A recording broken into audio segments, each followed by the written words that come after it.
ખૂબ દુઃખદ અને અકસ્માત ગોઝારી ઘટના બની છે. જે પણ ઘટના બની એ ખરેખર ખૂબ દુઃખદ છે.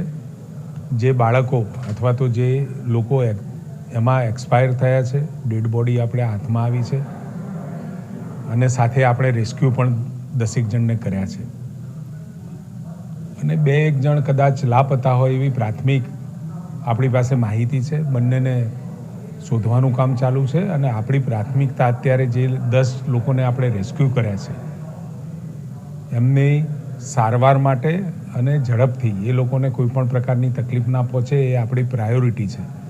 પરંતુ એટલું તો ચોક્કસ કહીશ કે આ સમગ્ર ઘટનાની અંદર જે પણ કોઈ કસૂરવાર હશે અથવા તો નિગ્લિજન્સી આપણી ધ્યાનમાં આવશે તો તરત જ સરકાર ખૂબ ગંભીરતાથી, આદરણીય ભૂપેન્દ્રભાઈ પટેલ સાહેબે પણ ખૂબ ગંભીરતાથી આ વિષય લીધો છે. એટલે જરૂરી તમામ સૂચનાઓ વહીવટીતંત્રને આપી દીધેલ છે.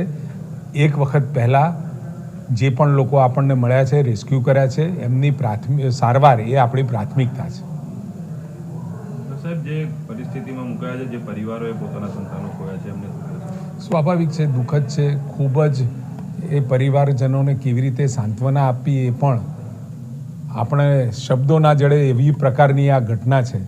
તમામ પરિવારોને હું ખરેખર દિલસોજીનો સંદેશો પણ પાઠવું છું અને સાથે એટલી પણ એશ્યોરન્સ અને ખાતરી આપું છું કે આ ઘટનાની અંદર જે પણ કોઈ કસૂરવાર હશે ચોક્કસ સરકાર ખૂબ જ ગંભીરતાથી કસૂરવારો સામે પગલાં લેશે.